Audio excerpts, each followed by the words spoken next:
C.C. Bloom wanted to be a star. That's the story of... And Hillary Whitney was her biggest fan. You're the best singer I ever saw. Do you think I'm really, truly talented? I think you're truly talented. I've told you this at least 8 million times. And with a friendship that began 30 years ago at the beach. You just happen to be the most fantastic person I've ever met in my entire life. I am? They shared good times. The Times says C.C. Bloom's performance is both promising and purposeful. And bad times. March! Have a drink on me. I was a big hit. Through it all, Hillary stood by her side. Guess who got the lead in the Falcon Players new musical? I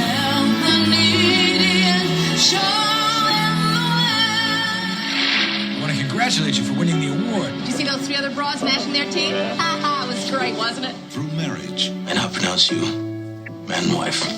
What'd you do that for? This is the happiest moment of my life. I don't ever want you to forget it. Through breakups. You caught Michael with another woman? Yes. And now you're going to have a baby all on your own? Having a baby without a father, am I being selfish? All great love is selfish. And through their differences. You did everything you said you were going to do. Everything! You're smart. You're beautiful. You have hair that moves. Their friendship would last forever. I thought you were going to be my partner in I this. made a terrible mistake. Touchstone Pictures presents Academy Award nominee Bette Midler But enough about me. Let's talk about you. What do you think of me? and Barbara Hershey. You maniac! Are you always like this? No? Good. Then you can stay. In a motion picture about relationships. I'm a womanizer, Cece. I'm not a liar. I'll see you back home on Monday. If you're lucky. Hi, Marge. How's life treating you? And about life. Could be dead.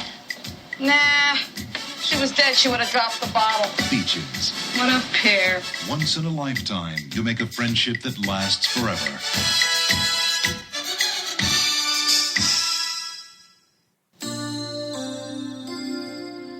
Oh man, we're starting off heavy. Pete, you are the wing beneath my wings. I should hope so. Yeah. Welcome back to the show. Welcome back to the show. Last episode of 2023 and last episode of the season, Pete. Wow. I'm excited though. Oh my gosh. This movie, it's been a long time coming for this one on the show. Yeah, it's taking me all the way back to 7th grade. Listeners, my name's Pete. And I'm Scott, and these are the movies that made us gay. Yes. Very special show, like I mentioned. It is the last episode of the year, and we are closing out our season 5, Pete? Yeah, season 5. Season 5. We had Berkley Brady from Alberta, Canada, filmmaker, director whose film Dark Nature just came out earlier this year. Welcome to the show, Berkley. Welcome. Hello. Very happy to be here. Oh, we're very happy to have you on. And what a movie for you to join us. I mean... Oh my God, we got to our Beaches episode, directed by Garry Marshall, written by Mary Gates Donahue, based on the book by Iris Rainier Dart. I think it's Rainier, like the beer. I don't know. Sure. Released December 21st, 1988. Berkley, tell us about why you love this movie. Oh my God. Like, where to begin? So 88 it came out. Mm-hmm. I would have been about 7. I don't think I saw it until I was 10 on TV. Right. Because I did record it on my VHS. And so I always had those commercials, like the same commercials from the era. Love that. We have that, but it's for my copy of Edward Scissorhands that I still have my TV copy with all of the commercials intact. Do you remember what they are? Oh, it's for Dinner and a Movie. I think that was on TBS. TBS. Or TNT. So you got all of those little bumpers with Paul and Annabelle. Yeah, I mean, all of the really good 90s commercials were on mine. You guys lived in America. Yeah. Yes. Arca. And you got to not only see all the commercials, but even get those goods that were in the commercials. Whereas in Canada, we did not. Oh, sure. So it was it was the American, stream on cable, but you couldn't get any of the products in Canada. I never thought about that. Yeah. I think our sister city in Calgary was Spokane, Coeur d'Alene. Okay. And I grew up in Spokane, Coeur d'Alene. Sure, and I grew up in Montana, so I feel like Montana's kind of the sister country of a place like Alberta. Like very similar environments. I grew up in a rural community. Yep. I mean, growing up in LA, we were a major market, so anything that there was a commercial for was here. Nowadays it's a little different. Nowadays we'll get things and I'm like, what the hell is Cece's Pizza? But like, I can't imagine being a kid and seeing commercials for things that you just don't have access. Like what were some of the magazines? Magazines. You'd always say like, you could write in or you could order this in a magazine. But you know what? I have $5.99. I'm going to order this. And then it's like, wait, PO box or a zip code. What is a zip code? Oh no. Kind of that, like you could not get anything, and it's still oddly like that. Like there's a lot of things. Amazon 2-day Prime is not. It's not 2 days. It's like a week and a half. Oh no! They're like, get it tomorrow. It's not coming for a while. No. And the duty is crazy. If you buy clothes, you'll just pay like so much money for the duty. Wow. It's not like when I lived in the States. I love just like clicking and being like, it's coming, or I'm ordering that. That's coming to my house. Wow, the trials and tribulations of of a Commonwealth and media nation. too. Like there's a lot of media rules, which as a filmmaker in Canada, I benefit from. I'm not going to hate on them. Sure. We have a lot of rules around, what comes in. But to order a DVD, like I wanted to go, order the others. Right. And it was $80. Oh, well, I mean, were you trying to order like the 4K Criterion that just came out?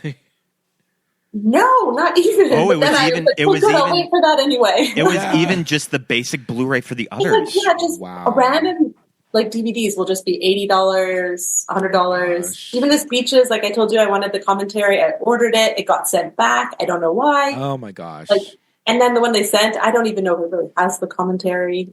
I have to check. Hey, but you know what? Universal healthcare. Yeah. You know what? I think what they're saying is we're not going to find happiness through what we buy. Yeah. It's not getting it, so. You get the beautiful mountains of Alberta, too. And Montana. And Montana, yeah. Absolutely.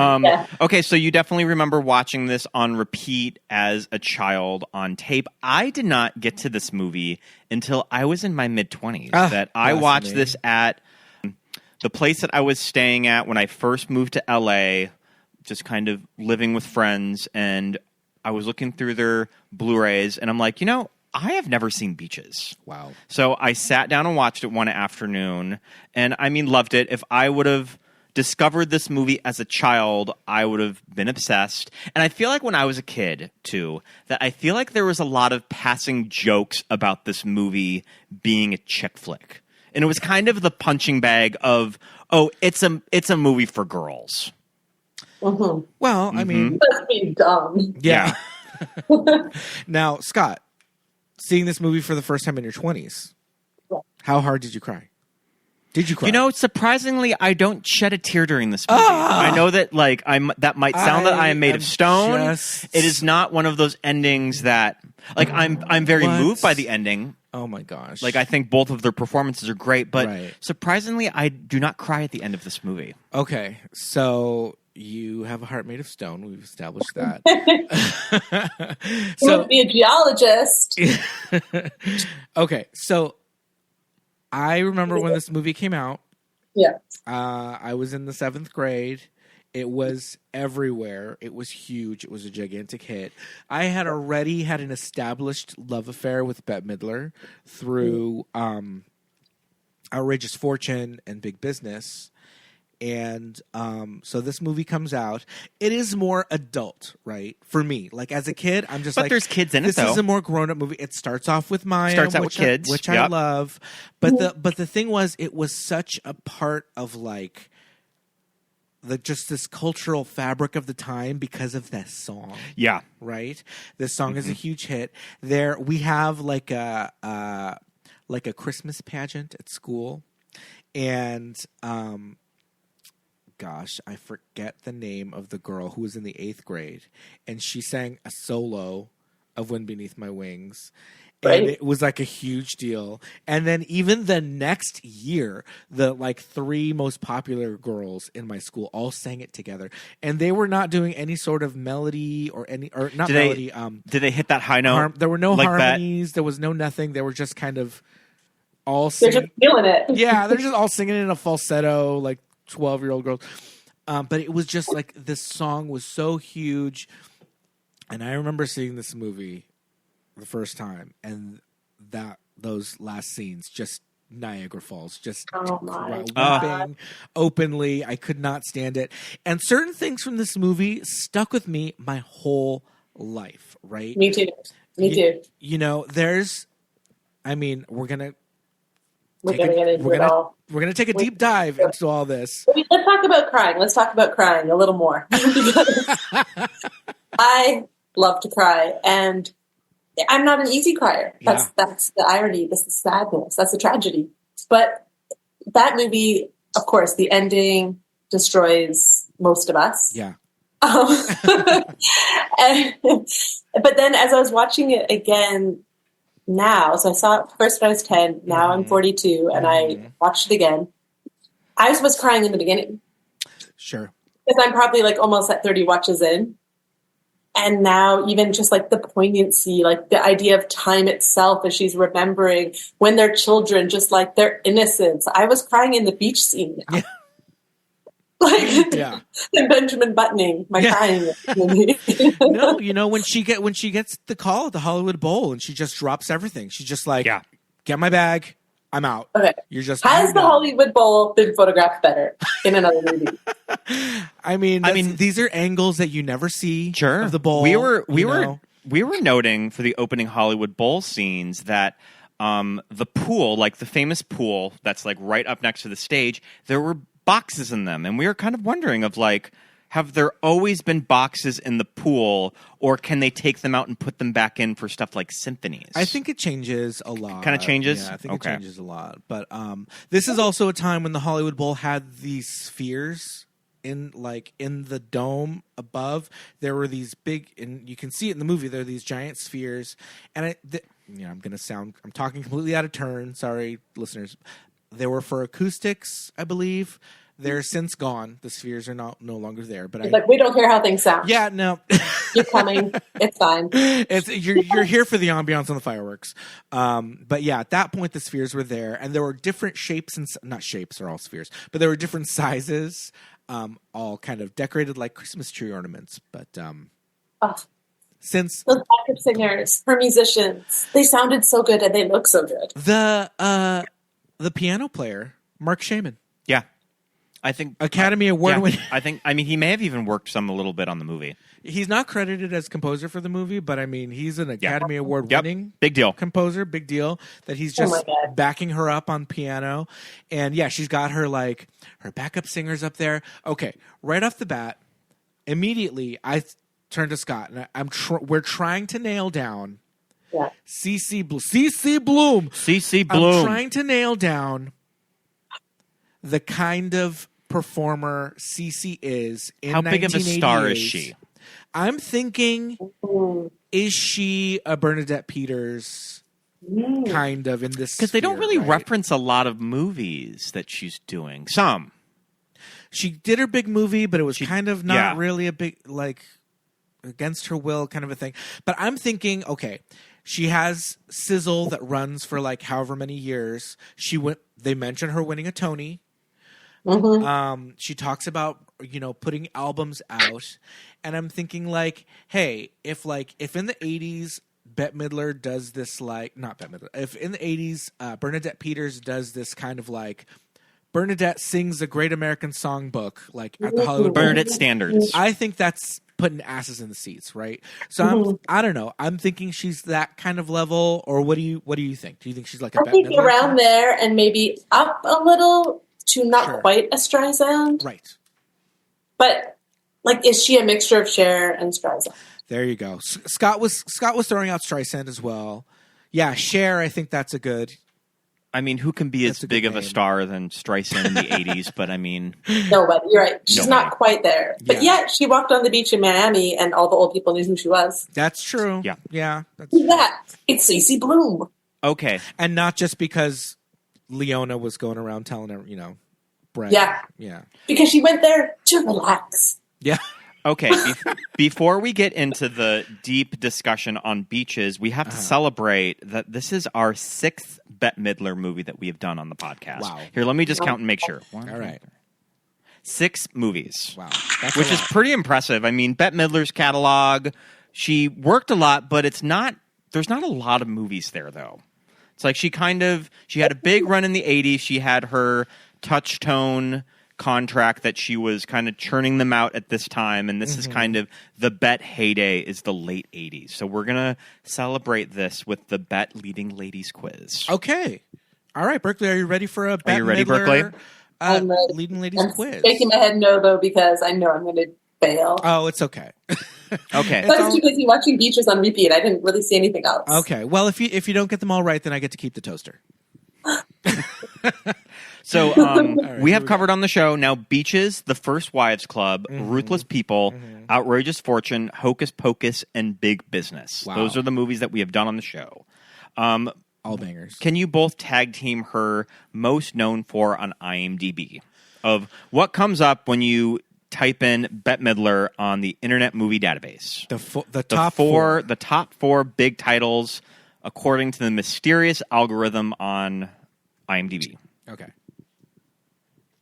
I'm gonna say Beaches. Beaches is there. It's number one. Okay, great. And also, we have covered all of these movies. The first time that we were doing this quiz, and we have talked about all of the movies on the most known so for. everything you said, they're in there, but only 4 of them. Mm-hmm. All right. Berkley, do you want to take First Wives Club. First Wives Club is there. All Yep. right. Iconic sort of pantsuit. I guess that it's kind of like a process of elimination. I kind of gave it away. That's okay. That's okay. I We like. need some help. Yeah, yeah. Okay, so we've got Beaches, First Wives Club.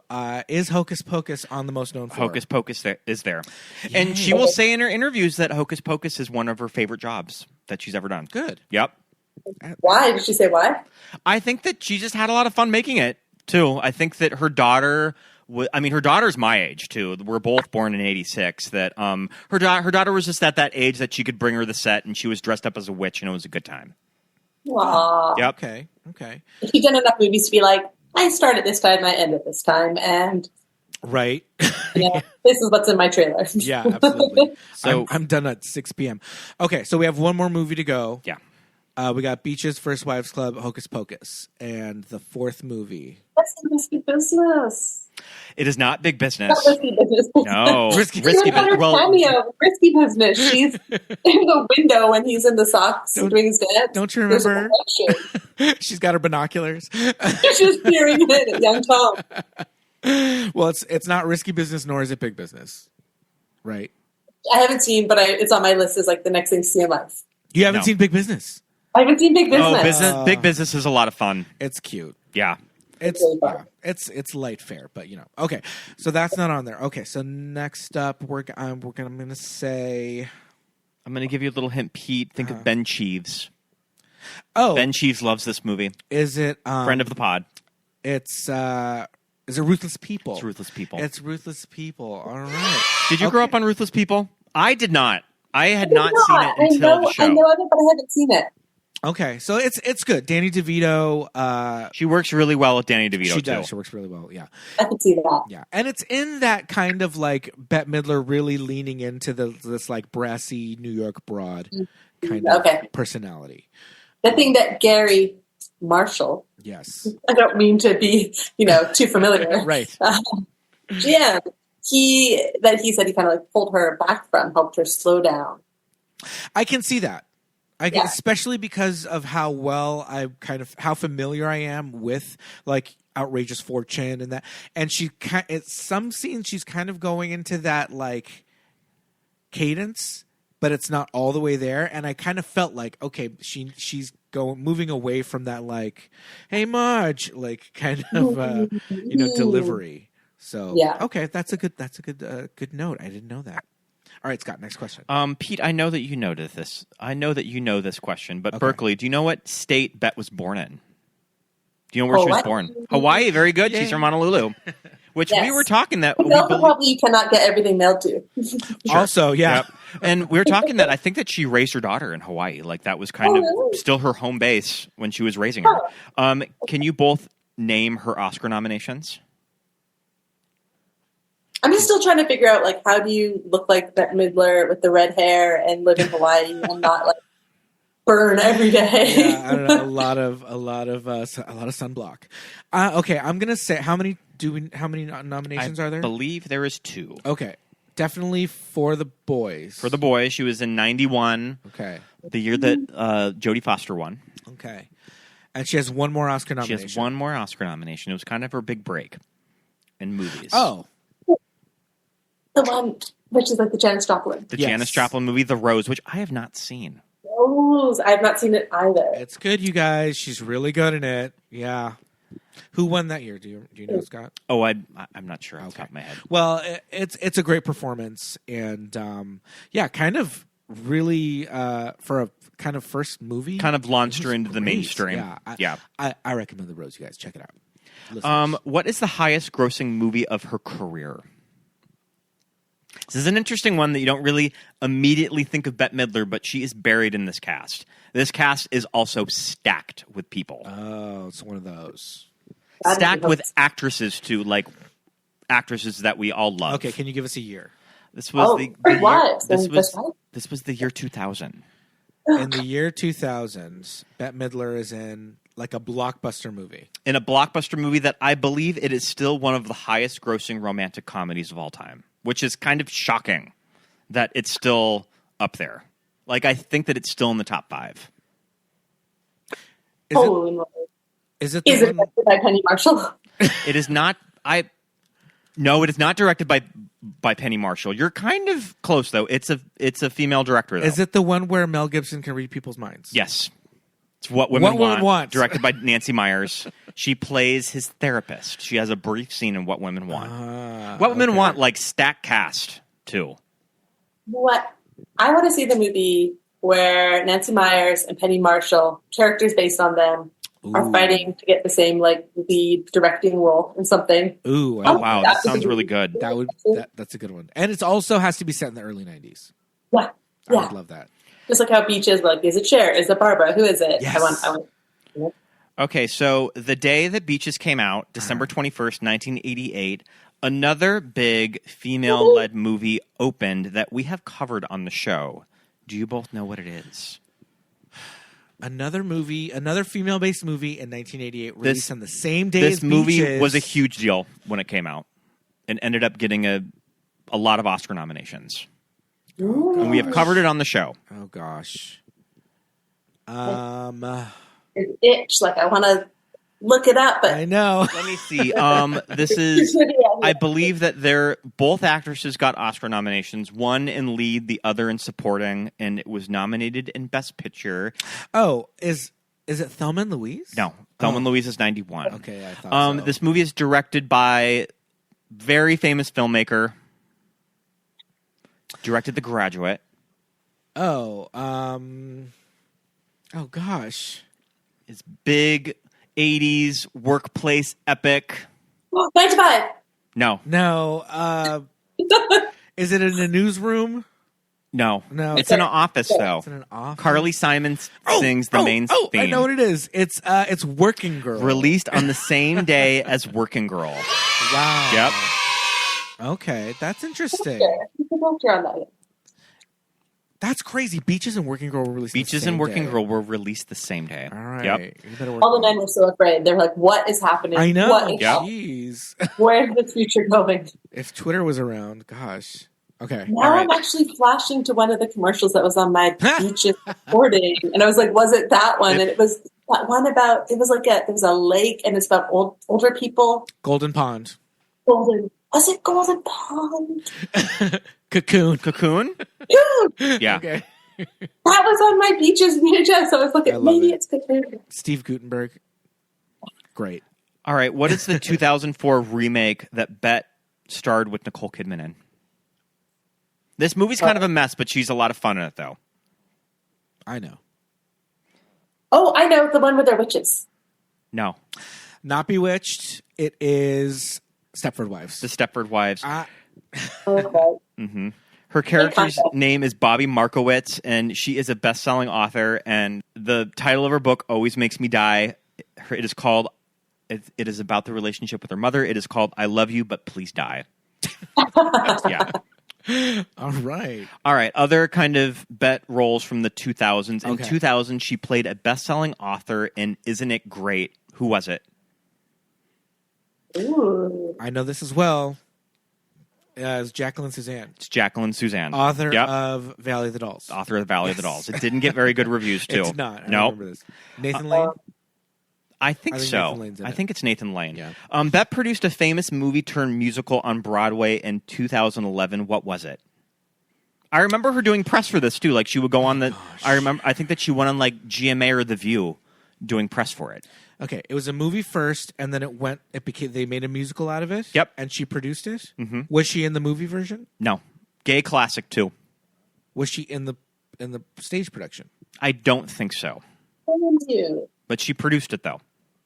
Oh, is it Kinky Boots? No. I'm going to say Kinky Boots. That's all I want to say. You're kind of close, though. This is a movie from Australia. Oh, is it Priscilla, Queen of the Desert? Priscilla, Queen Queen of the Desert, Yay. yep. She produced the stage version of that? She produced the stage version Get of out it, of yep. town. Mhm. Okay, wow. I love that movie, too. Oh, so good. All right. Bette famously performed at the Continental Baths, a famous bathhouse in New York City. Right. Who accompanied her on piano? I did not know this until today. Accompanied her on piano at the bathhouse. Famous. Stevie Wonder. See, not Stevie Wonder. Plays piano. Is it a? He played piano for. Is it Paul Schaefer? No. Gosh, I don't know. Yeah. This was a 70s singer. It's Barry Manilow. Barry Manilow. Yeah. Wow. Mm-hmm. I did not know that until today. But yeah, there's the Bette Midler leading ladies quiz. Well, thank you for participating in Favorite this. actress of ours on the show. We love us some Bette Midler. I do have to say, listeners and Berkley esteemed guest, I have to say, Bette, when I was a kid, she had these touchstone movies, and seeing her in Outrageous Fortune and Big Business, to me, she was the funniest person. I thought she was beautiful. I thought she was just so in charge of herself, her characters. I just wanted to be her in everything. And just being a little 10-year-old boy, these movies I was not the target audience at all. But I watched them over and over again, and I was just like, she's so cool. She's so funny. She stands out everywhere. She noticed her when she walks into a room, and I just always wanted to be that person. And so I just have always had this affection for her. And now you are. Look at you now. Right? That's so true, though. And she does. She comes in, and she's not trying to be anything other than herself, and that itself is such a superpower. Yeah. Yeah. And then what she is as herself is so amazing. Right. Well, especially as an actress and a singer in the 80s, that just felt so refreshing, too. Mm-hmm. That this woman that is totally in control of herself. I mean, some people may have labeled her a bitch, but she is just someone totally in control of herself. As Latrice Royale would say. Being in total control of herself. Okay, so this kind of brings us to the beginning of this movie, because Bette Midler is such a persona, right? And at the beginning of this movie, we get them as kids, and what a revelation, Mayim Bialik. Oh my God, Star is Born. Little Bette Midler. Star is Born. Mayim's scenes are my favorite in the movie. What's my name? I am none other than the fantastic, world-famous child wonder, CC Blue. Ta-da! Hi, I'm Hillary Whitney. Don't you recognize me? No? I do a couple of routines in the Sammy Pinker's Kitty Show. The what? Holy mackerel, kid. What planet do you live on? The Sammy Pinker Show just happens to be the most popular show in Atlantic City. And I'm the most popular actor, along with Iris Myandowski, the hand-walking queer. You want a pup? Cece, where are you? Cece! Don't blow a gasket, Leona. I'm down here. You know what? I didn't find you in your dressing room. You know what I thought? I thought you were dead. You watch too many movies, Leona. Come on. We gotta get back to the theater right now. There's a Hollywood talent scout wants to see your act. And she didn't really continue with singing. She went on sitcoms and got her PhD, but does she? Am I missing a big? So Mayim has a big dance background, but all of the singing in this movie is ADR'd. Because Bette wanted a stronger voice. Yeah. I don't have a glass shattering sound effect. That puts a lot of dots together, because I'm like, why is she bearing this voice that she has? Because it was so strong. It was such a strong voice, and also watching it again, like after we had seen the interview with Mayim where she does tell the story of Bette Midler saying, your voice is great, but it's not quite where I want it to be. It's just not the character. Yeah.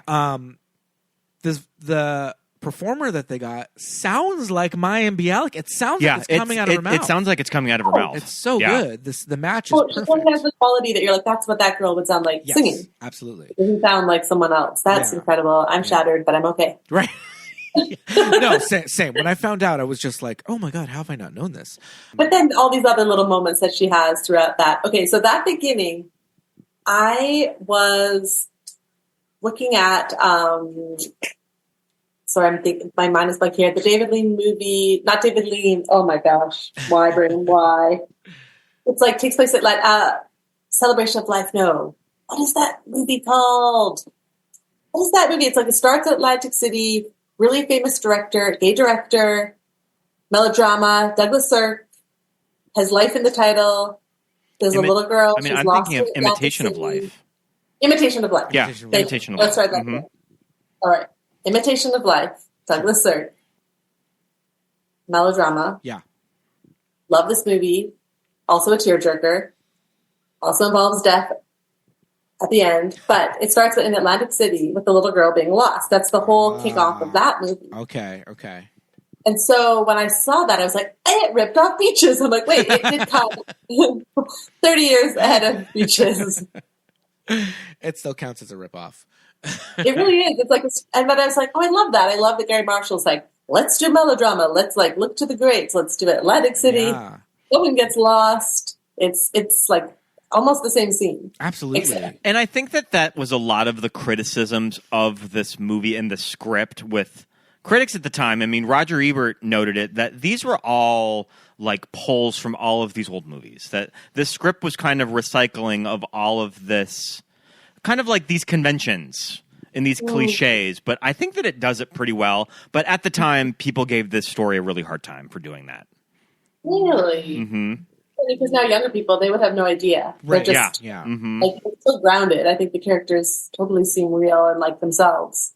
But maybe it's that thing where it's like cliches make sense. It's like these sort of tropes should be redone because they work. Yeah, absolutely.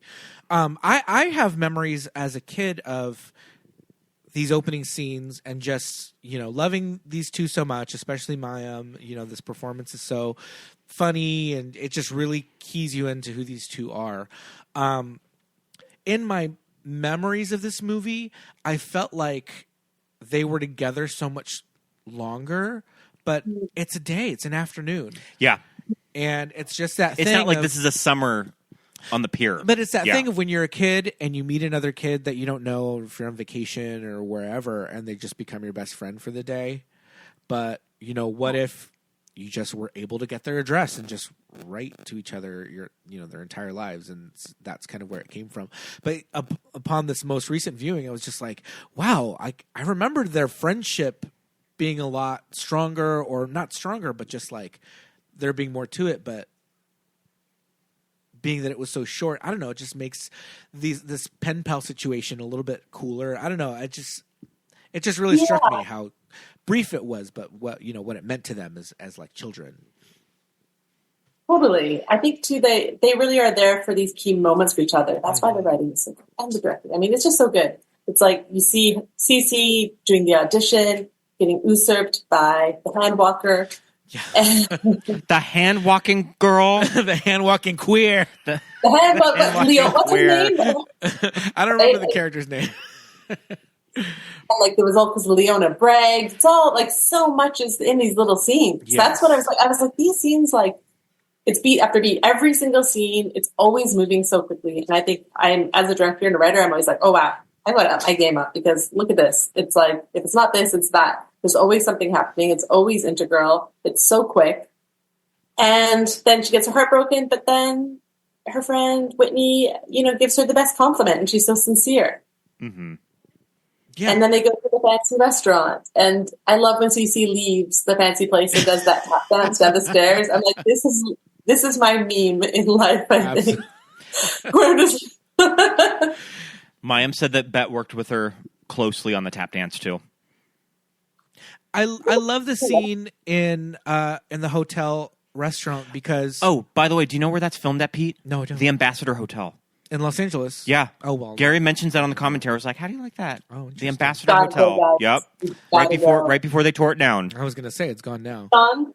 Yeah. Oh, It took him a while. They didn't tear it down until the 2000s. But It's the hotel Bobby Kennedy was shot in. But it is the hotel Yep. Bobby Kennedy was shot in. Ambassador. Okay. But it's so interesting because the whole, the beginning of when the two of them meet, Whitney she's just so like in awe of Cece because Cece's just so like larger than life. But when they get to this restaurant, Cece's like, we can't go in there. Like, this is not for us. Like, yeah. Look at me. I'm in this costume. Like, and for once she's kind of stopped in her tracks and she's like, that's off limits for me, because she kind of has this, she's with Leona and like, we're doing the circuit. And we're performers. We're staff. We're not patrons. Yeah. Yeah, exactly. They would probably not even be able to they're not even in the right type of music to become entertainers at that hotel. Right. They're just in that different class. And then Whitney completely is of that class, but they have that connection that's like, oh, these are just like roles we're playing. And so they're really seeing each other. And then I love how that builds for later when Cece does become, spoiler alert, a big success. Right. And she's like, I want to make money. It's like, she's never had money.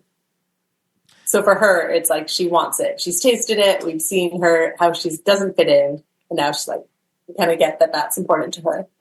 Yeah, absolutely. And it's, you do see too, you see Hillary kind of like in her element of just like, yep. I know, she's very straight. Yeah. And she's just like, I'm staying here. I'm a guest. My father, has a room here and I want a sundae. I want a malted milkshake. Like, bring it. 2 chocolate sodas. Yeah, 2 chocolate sodas. We can have them. Please bring them. Thank you. And I feel like a lot of the movie, Hillary is the one that's most out of her element because so much of it takes place in New York and she's kind of the outsider there.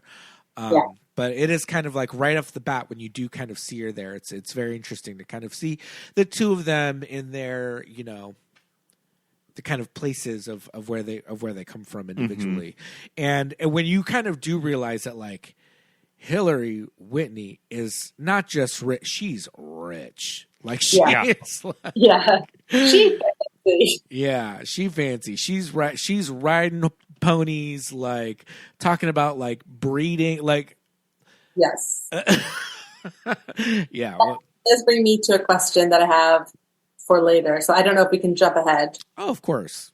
Okay. Like you said, we can. You did say that. All right. So would you, if you could, in present day, have Hillary's house where she lives with her daughter before she dies and her beach house that she has from her family if you had to die young of the heart disease? But you got to live in those houses.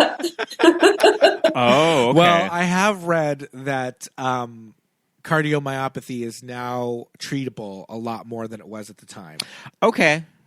So it's no longer a death sentence. So you might be out for a few months and then you'll recover. Back to the beach. So boom, give me that green beach house. I was reading that the beach alcove. Apparently these beach houses are in Newport. They're in Newport Beach in Orange County in California. Yep. We were convinced that this house had since been swept into the sea. Yeah, I mean this was from a time in Southern California of that when they made beach houses like this, they were building those right up to the sand, and if there's any tropical storm, that house is getting washed away. This is some Mildred Pierce. Yeah, and the Mildred Pierce house is gone. Yeah. Yeah, I have to say, this mansion that she lives in with the daughter, like, oh my gosh. Oh my gosh. And knowing it's all in California, I was just like, oh my. Yeah. I think I could leave at 36 if I got to live there. Absolutely. I feel like I kind of feel like Hillary Whitney might have made a killing on this divorce. Sure. What was her alimony? I think she's getting some like Sutton Strack, Real Housewives of Beverly Hills like coins from this settlement. I hope so. Yeah. I mean, Yeah, I think when she was like, "Oh, I'm going to go buy a ranch today because we don't have one." Yeah. I think she was doing all right coming in. I think maybe she was like, "I didn't want anything." I bet she didn't take anything. She was like, "I don't even want it from you." That's true. She went the Gwyneth Paltrow route and took $1. Yeah. And legal fees. Yeah. Because she had her own money. It was all her father's money, right? So and he died and her mother died young. And that's the tragedy of her daughter, and later on in the movie, which we'll get to, is that Hillary really she has Aunt Vesta, but who wants Vesta? Let's be honest. How old is Aunt Vesta in 1988? At this point, she's probably on death's door. Mm-hmm. So let's. Then I think she could have been like 70, but yeah. No, it is when you realize like she's gone through what her daughter is about to go through. Right. Like that's why I now cry at the beginning. Oh my gosh! I really love all of the New York scenes with Bette working at the nightclub. It's some of my favorite of the movie. So let's backtrack a bit. We went ahead with the house that she lived in with her daughter, but I kind of like. I know that it's sold to be here's this like trashy New York apartment, but I live there. We're both like, this apartment's cute. I live there. Bathroom in the kitchen? Why not?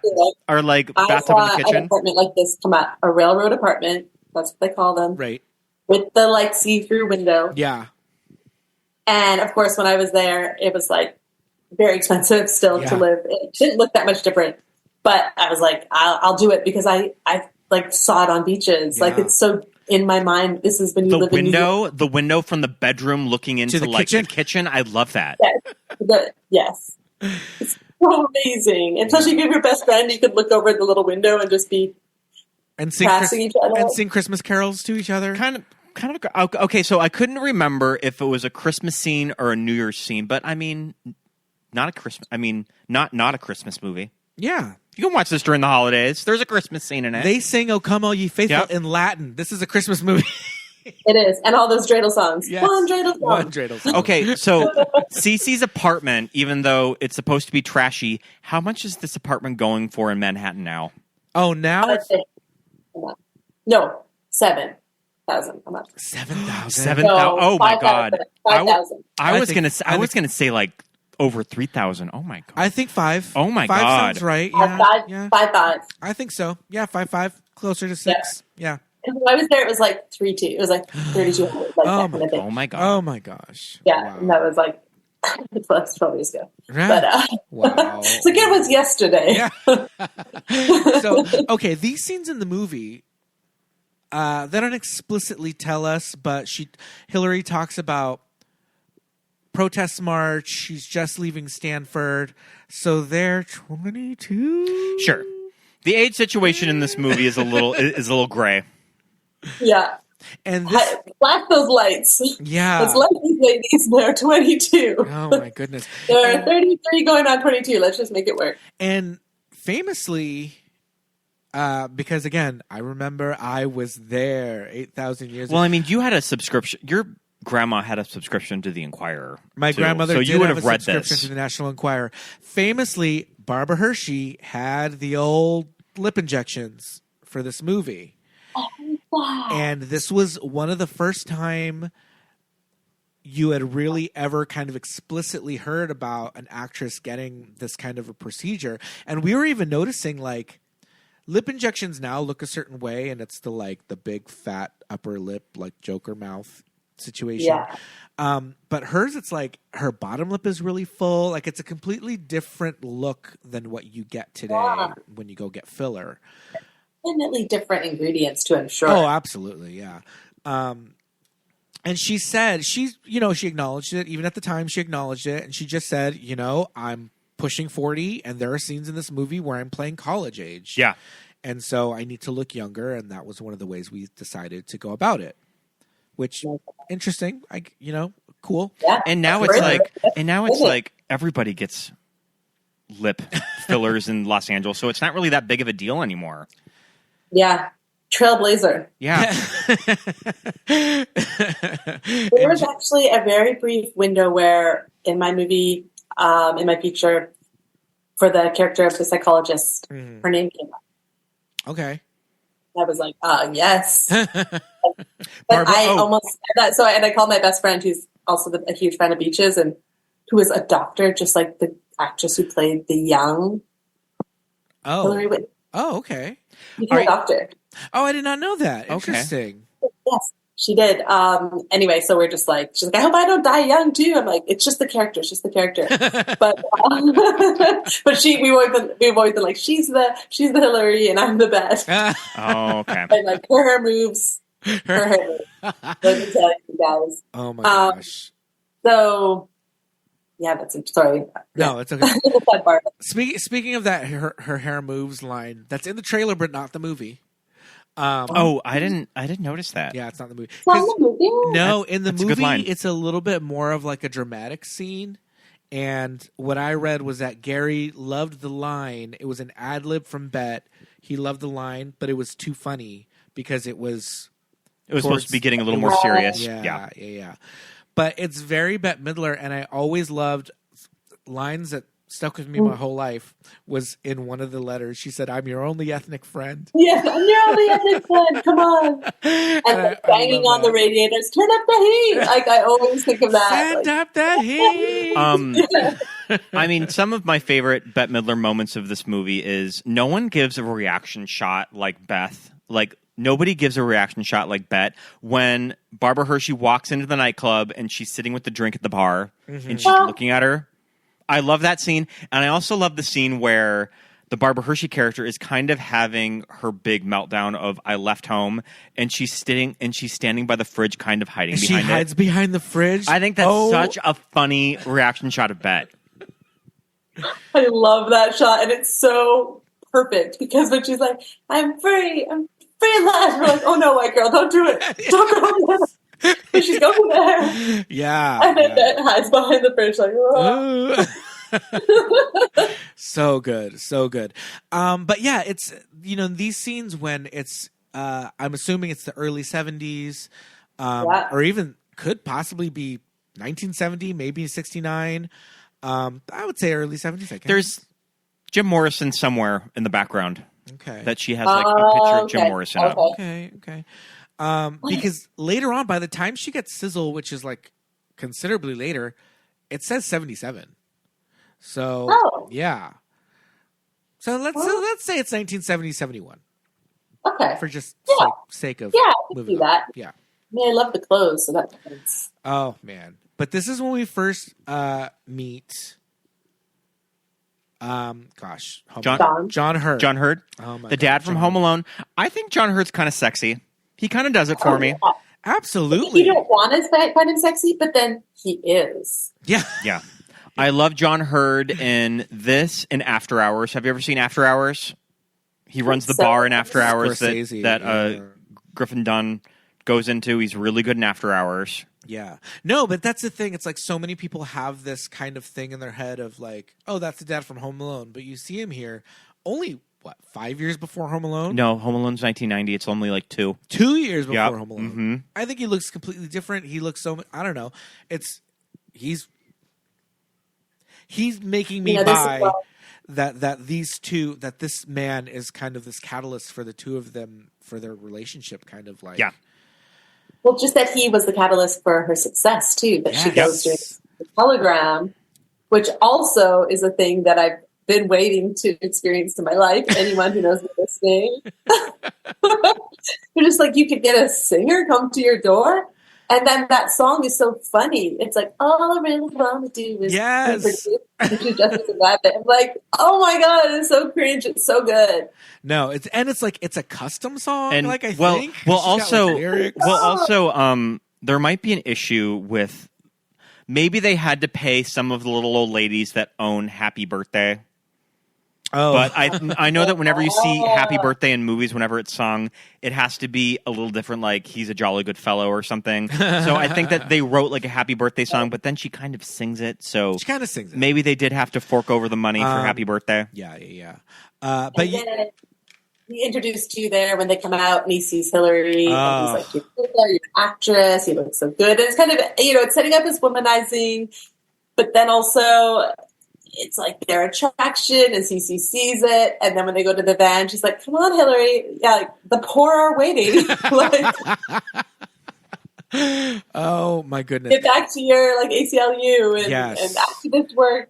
I think it's just it's a great character beat for Cece of kind of, I guess, jealousy of Hillary's like physical beauty. Well, they're both kind of jealous of each other in certain moments of the movie too. Yeah. But it's this thing where it's like right away she's just like, okay, this guy is showing interest in me and my voice and my talent and me as a person. And then immediately all he does is look at Hillary and he's just like, oh, hey, who are you? Well, I mean, Bette's always gotten this in her career that we think that she's beautiful, but she's not a conventional beauty though. Right. And Barbara Hershey is. Right. Yeah.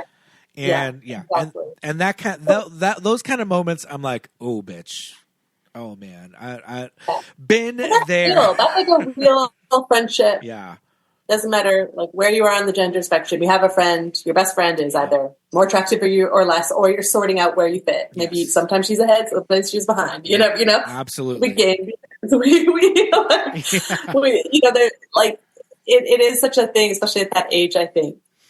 And then it was very interesting, I thought, when Barbara Hershey was pregnant, and you have the same scene almost when Bette Midler is pregnant, or she's the doctor. Yes. So now she's like, Barbara's a patient, she's pregnant, so she's like off the market. Mm-hmm. And obviously, thank goodness her doctor's not looking at her that way. That would be very creepy.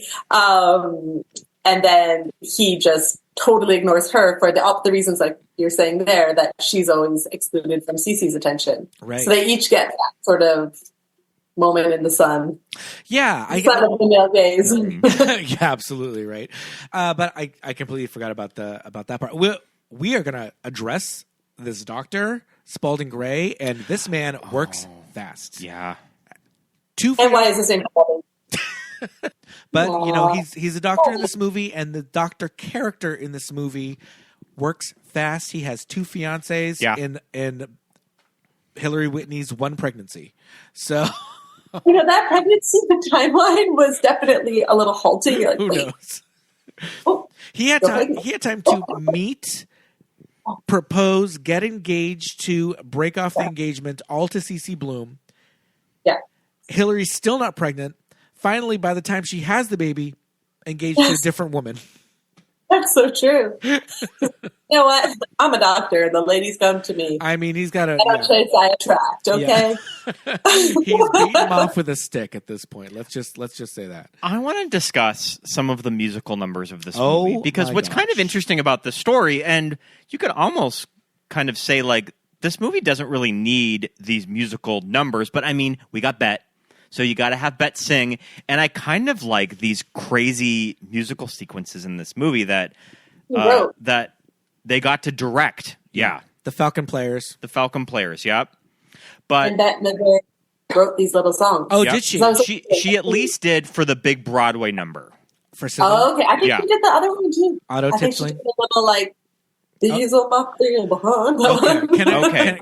We need to talk about O Industry. Can I just tell you? Industry. My stepmother had the soundtrack to this movie, and in 1988, it was kind of the early days of CD players, and my dad had a 5-disc changer in the stereo in the living room.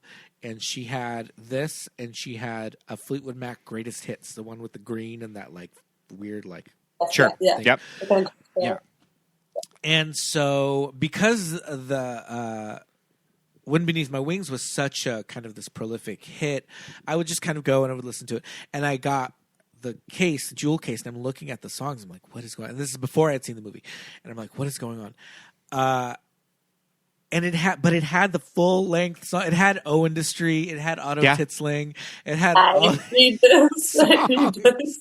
And I would listen to them in like this crystal clear CD quality and like these headphones. And just like, again, this soundtrack was not intended for 11-year-old boys to sit down and listen to with headphones on. But no, great stories and great art are meant for whatever age you are and whoever you are. Yeah. They're made for the human soul and the human heart, which transcends time. Absolutely. Absolutely. And I had no idea what that's avant-garde industry. Avant-garde comes to mind as a word, which this became my, like, as I learned avant-garde, I'm like, that was like that one in Beaches. Yes, like with the masks. That version, a Hollywood version of avant-garde. And this is CeCe's off-Broadway musical, too. So this is even off-Broadway, so it's even like they get to be kind of edgy. And there's masks, too. Yeah. I mean, that's also a big thing with, like, theater actors is, like, work with masks, too. Mask work, yes. But, yeah, I would love to watch the entire performance of O Industry. I would watch this whole entire thing. Someone needs to make it. Someone needs, yeah. I mean, you know, if you need a post-apocalyptic kind of like wardrobe situation, just get yourself a drum major jacket and just like fray some edges, and you're gold. So many drum major jackets around in the 70s.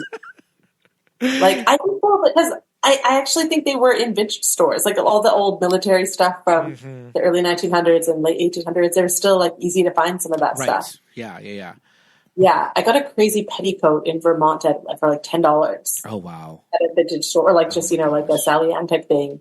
And now you just, with the internet, you know, ruin the vintage markets. Oh, yeah, gone. But what do you think, like, when they have that review of it, what does he say?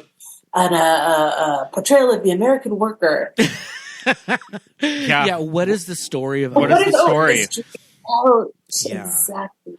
But you know what? It's truthful. Now that I've been in the industry, like, grown up, you eventually just get in line, do the march, and turn around. And you're faceless. You're gone. Your face is the best. You're just a cog. You're just a cog in the machine, the industrial machine. So is this kind of like a musical about the Industrial Revolution then? And the whole like advent of like factories, the American workforce. Yeah, Industrial Revolution. That's the thing that we don't know, but feel like we could talk about it, is the brilliance of the song. Right. And also, I think one of the reviews referred to her character as Mother Earth. Yes. So how? Yeah. Oh, also, okay. Listeners, where are my Gen X listeners out there? This is a Garry Marshall production, and as he is wont to do, he uses he uses the same kind of troupe in a lot of his movies. Hector Elizondo shows up. He marries them. Hector Elizondo from Pretty Woman is in this. The bellboy shows up. He's in every one of his movies. Yes. The bellboy from Pretty Woman shows up in one of the auditions too. But my point is that one of the three faceless or masked dancers in O Industry, and you see him when they're kind of getting ready, is he was on Laverne and Shirley. He played Carmine. Oh, Ragusa. sure. Oh, yeah. He's in the theater troupe, The Big Ragu, and he was Laverne. No, he was Shirley's boyfriend on Laverne and Shirley. I mean, also like Laverne and Shirley in the Happy Days universe. So Garry Marshall connection, right? Yep. And he's also in A League of Their Own. He's the one that is swing dancing with Madonna. Okay. He's a dancer. He's a trained dancer. He was in Laverne and Shirley. Any excuse for Carmine to just like pirouette or just like do the splits, he was doing it.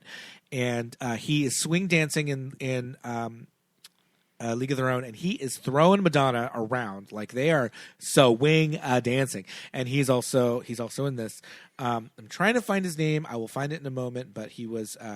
He played Eddie Mecca. He played Carmine Ragusa, the Big Ragu, in Laverne and Shirley for very many episodes, and I noticed him in this. I clocked him in this. But yeah, Garry Marshall, you know, he loves an acting troupe. He brings in a lot of the old standbys. Berkley, do you know who? So Garry Marshall's son is in this movie. Do you know who he is? He holds the umbrella. Yep. I always remember him from. Man is Kissing Woman Overboard and Overboard.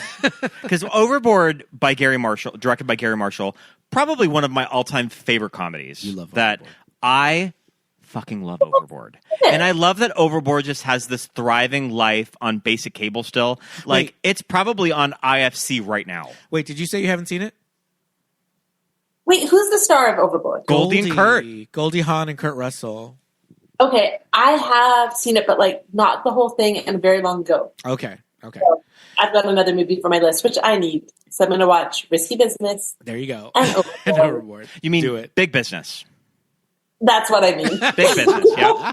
Although I had a really weird dream about Tom Cruise the other night, so I think it just keeps coming in. Risky Business. Hey. But yeah, I mean, there's just something about Garry Marshall as a director, and I don't know if it's just sort of a post-World War II thing of when he's making movies that, I'm going to do my Garry Marshall impression, of people want to laugh.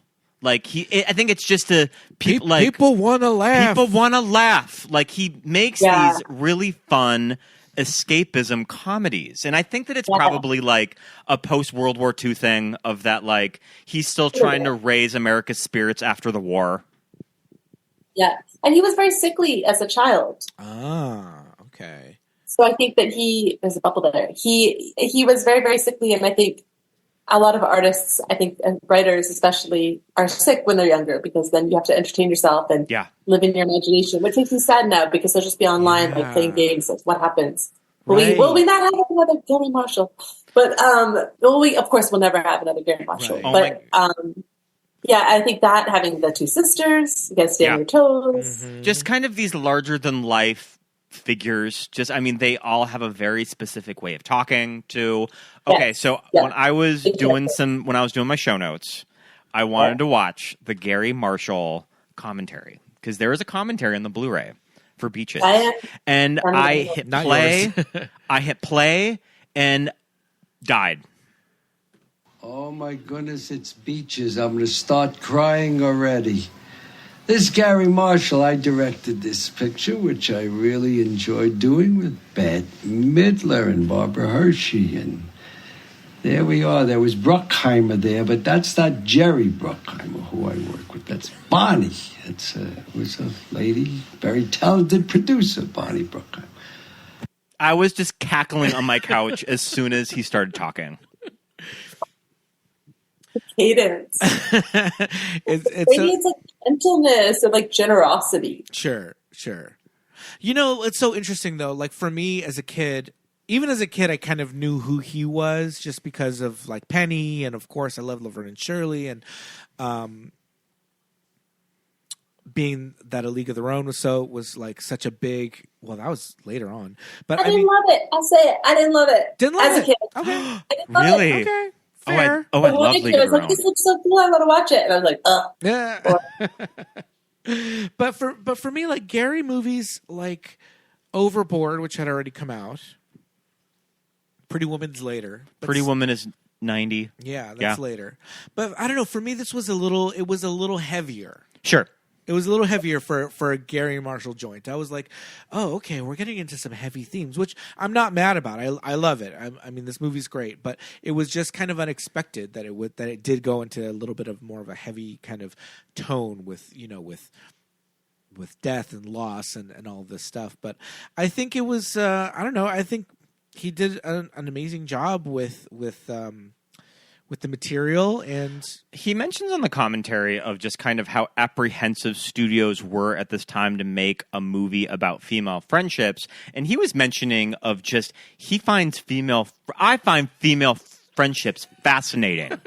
Of just kind of, you can exchange these really harsh words with each other and then go shopping with each other like the day after.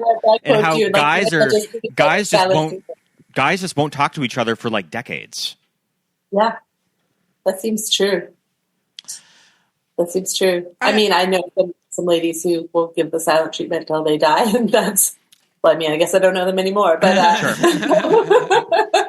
no, but I think there is something just so cathartic about a good like fight with my female like energetic friends, like people who are on the female vibe. Right. We can fight and then just cry. Like the cry is so key too. Just to show that vulnerability, like, yeah, hurt me, man. Like, well, I hurt you. Oh, I love you so much. Well, I think that's the difference. To show you can hurt each other.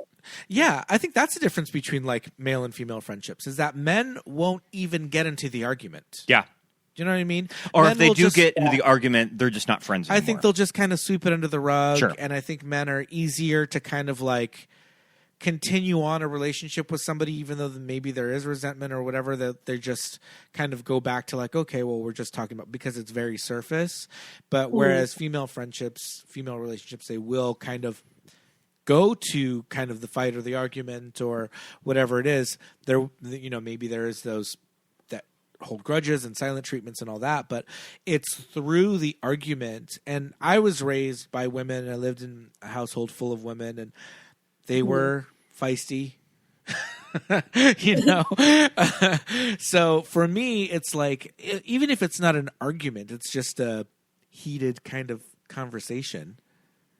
But that sometimes it's what's needed to kind of move things along. And it's so telling in that one moment.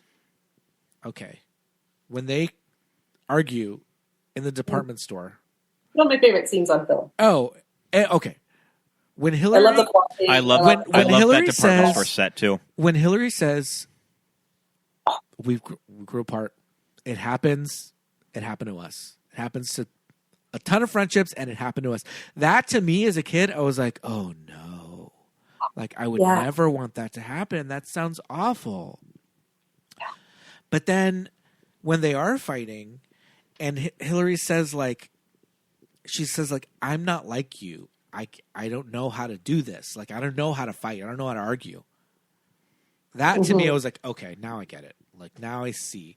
Like, she just doesn't have those tools of that waspy kind of upbringing was not the big outburst. You're not supposed to say what you feel. Right. Yeah. Right. Oh, okay, is that what it is? I mean, I'm so far from knowing what wants and loves, but so they're sort of like English that way. I think so, right? I guess that's how I got, what I took from But what I love about her is that she does throw it out, and that they do each throw out the claws. Yes, yeah. Like at the beginning of that fight, when lipstick, she's like, well, do you like the lipstick? Say yes or no, like be specific. And she's like, you look like a corpse. How is that for specific? It's just like, oh. But then Cece still goes, it's like, let's go get a facial. Like she takes the hit, but she's like, okay, I'll try again. And then when she won't do that and hides behind her husband in his stupid conference, also, it's like, why are you only visiting because your husband has a conference? Right. Like, you are becoming that cliche. And then they could get into the fight. And around the whole thing with, like, the parenthood setting that too, that they look at these baby clothes and they each are interested. And then she makes the dig at Cece, like, oh, really, you're interested? I'm like, that becomes this conversation you have at that phase of life, I feel like. Yeah. Which I feel like is kind of a low blow. To kind of question someone's motives to, like, have a kid. Yeah. That makes you think it's Cece's scene. Because we're with her more in that scene. Right. Yeah. She doesn't take the blow like that. We thought it was so interesting. I mean, I guess this show, Sizzle, is supposed to be a little raunchy, a little racy, Bad taste. We get it. But the two of them, they're just like, they are reacting like they're just watching, I don't even know what. Yeah. I could... And Anna Nicole Smith just like stripping while her daughter watches or something. Like the two of them are just like, practically covering their eyes, or like keep looking at each other and rolling their eyes and just like wait it out. It's almost over. Like white knuckling it through this show. I don't think it looks that bad. I'd watch it. It's not bad at all. Because it's like their class. It's very much like we go to the opera. Right. So I was discussing with Pete last night of that when you see all of these productions with Bette and the character of Cece, do you think it's sort of a character development that where we leave Cece in her career is that you don't need all of that.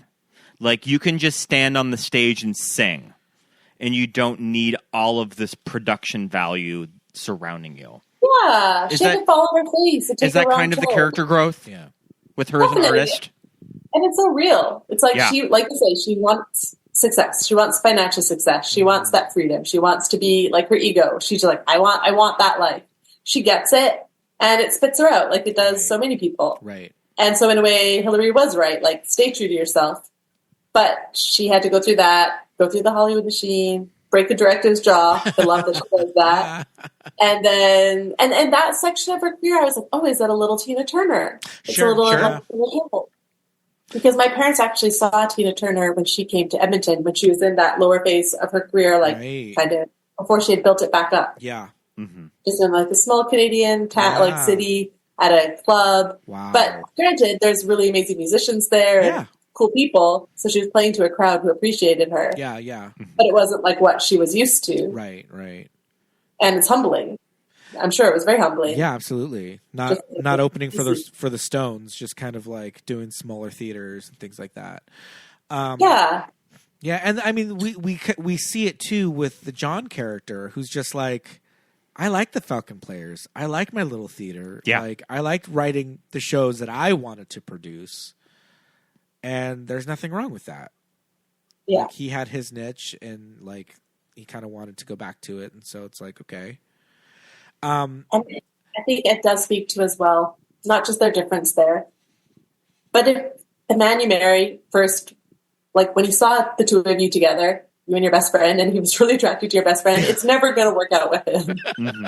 Yeah.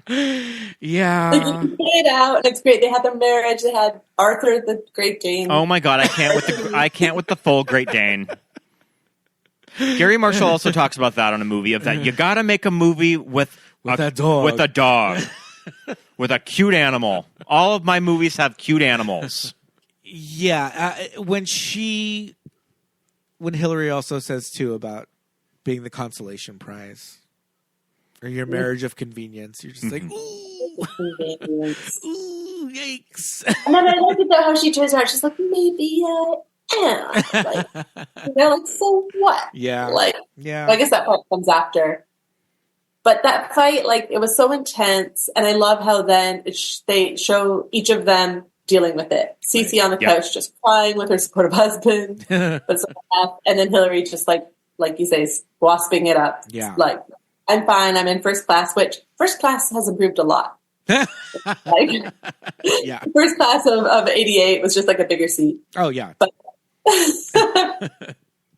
And maybe and then goes into the bathroom and just like breaks down. I was like, oh, it was so good to include that scene to just show that she is so affected. She's not just this persona she's putting on, to give that moment to her alone. Right. Like, I think her performance, the more I think of it, it's so good.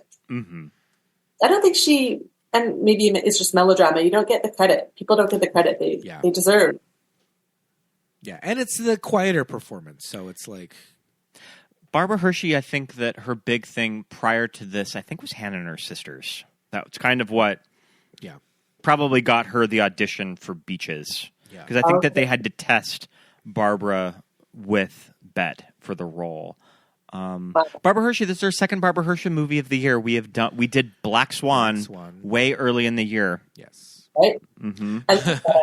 Yikes. Love Barbara Hershey and Black Swan. Also really good in Insidious, too. Oh, that's right. A really good Barbara Hershey performance. Insidious movies. Yep. Mm-hmm. I like when we finally get to see her de-wigged. And just, I think when she kind of has the shoulder length hair, I feel like that may be her actual hair. It looked the most like settled. And isn't that so suiting for the character? It's like she's actually on her own now. She's doing her own thing. Like she is who she's supposed to be. She's back to being a lawyer. Yeah. She's being a single mom. Yeah. She's cool. Like she looks good. Yeah. Yeah. Absolutely. I love all of the scenes with the daughter and Bette. Just because you kind of get some fun odd couple scenes when they're at the beach house, when she goes to stay with them for the one summer of that, when she's kind of beginning to get sick. And she, all of the scenes with Bette and the daughter are really fun. That they just kind of argue and antagonize each other. I love a grown adult person just like antagonizing, arguing with a child. Yeah. Yeah. And the grown adult leaving a towel on the bathroom floor. and like you mentioned, Pete, of Garry pulling this performance out of Bette that hadn't really been there, that just kind of how we see this character progress at the end with her. Mm-hmm. Of that you kind of get these quieter moments with the daughter. Sure. Yeah. Mm-hmm. Yeah, and this little girl's really good too. I kind of thought like, okay, maybe, Because again, when we watched this the other night, this is another thing that I have to say. This is one of those movies that when I revisit it, I always stop it at a certain point because I know what's happening. Is it like Steel Magnolias or Terms of Endearment? It's like Steel Magnolias. It's like Selena. I just don't want to get to a certain point. I know what's going to happen. I like all the beginning stuff. Yeah. And I don't need to relive it every time. And I think even in the edit, it's so efficient the way, like, when she does, spoiler alert, die. Mm-hmm. It's like you see that summer, you see what's important, you see the setup of the relationships between Cece and the daughter, and then it's just the funeral. Right. Yeah, we don't. And when that funeral happens, I'm like, I was watching it the other night with my husband as I was baking Christmas cake, and I was just like bawling. Like when that funeral, that scene, it's like they're at the funeral, she's gone. Yeah, she's gone. We don't get the deathbed scene. Mm-hmm. Yeah.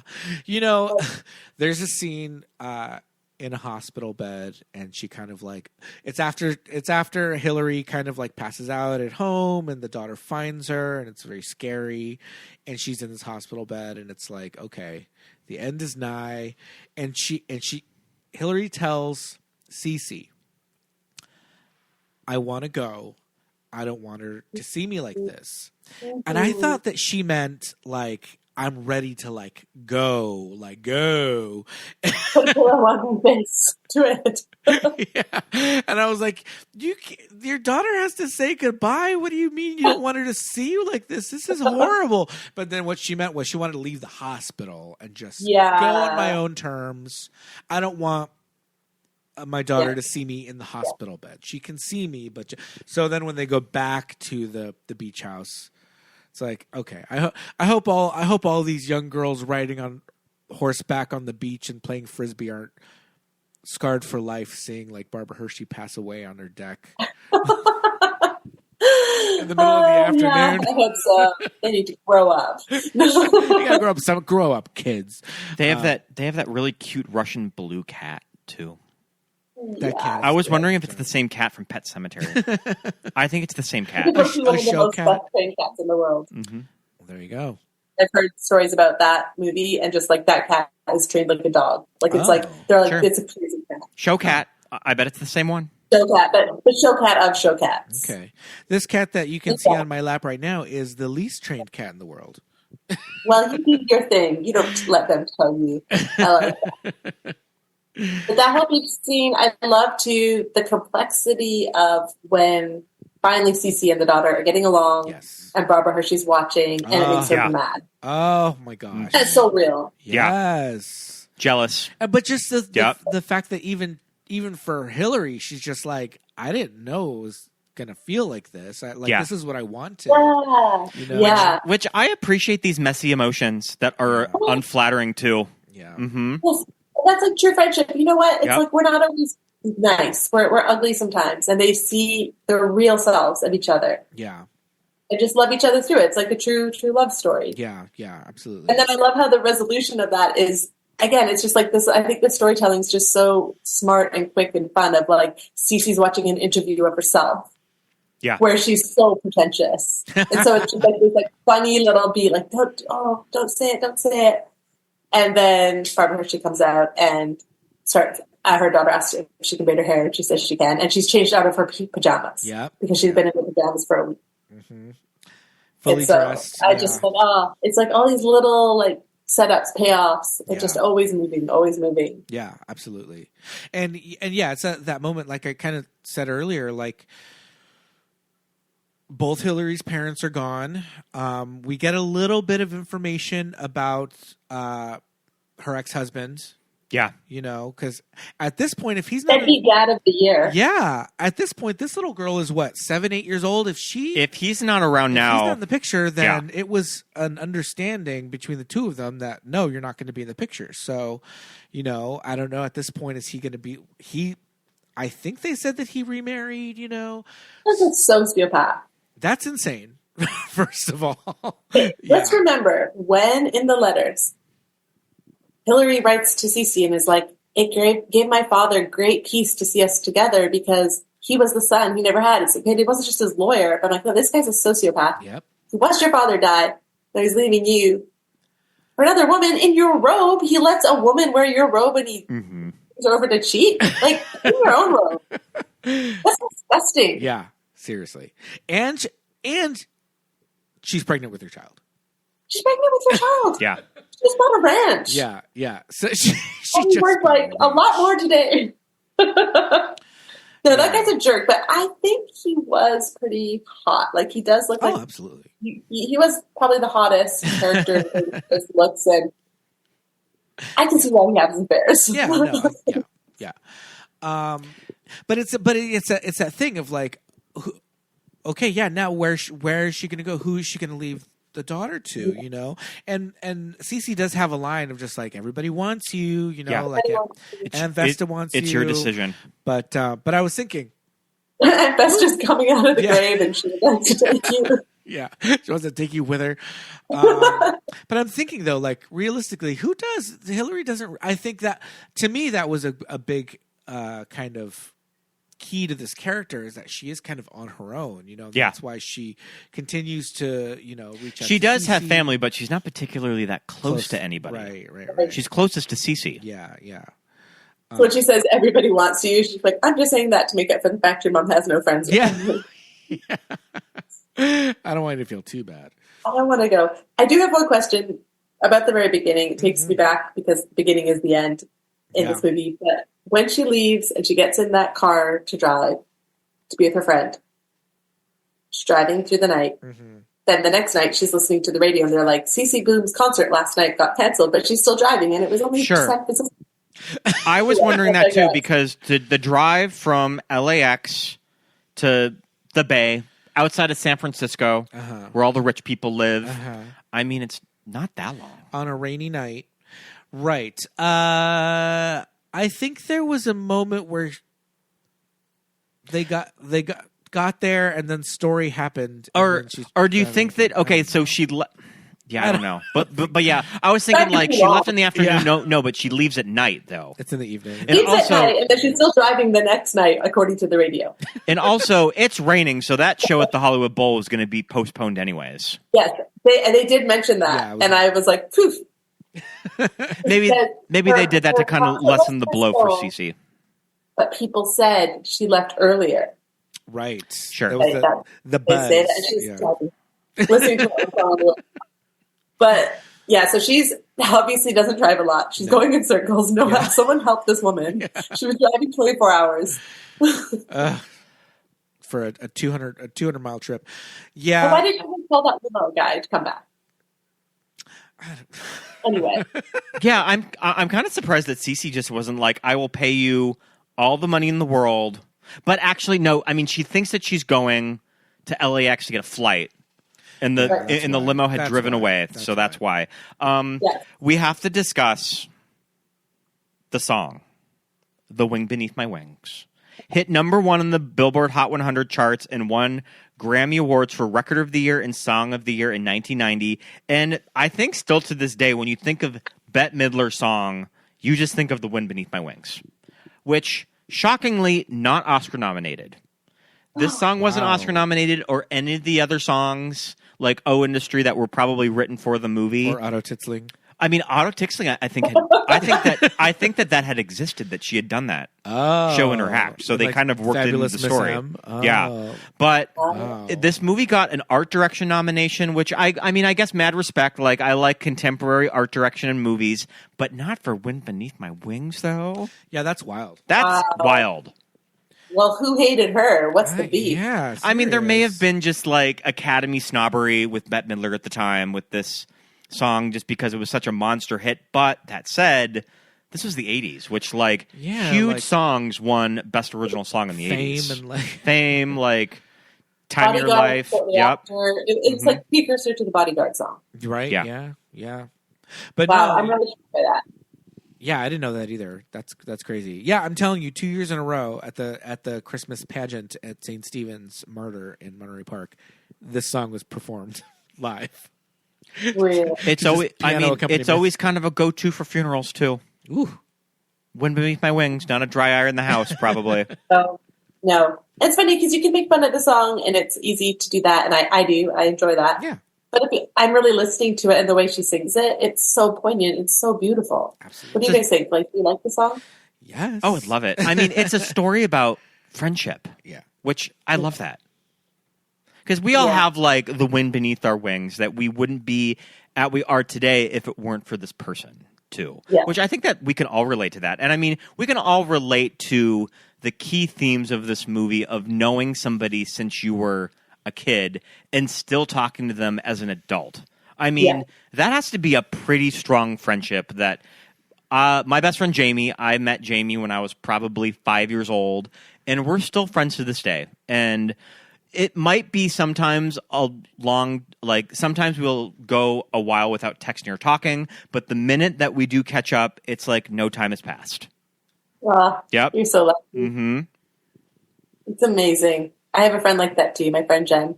And we watch Beaches together, and we both like are crying, but it's like almost too intense.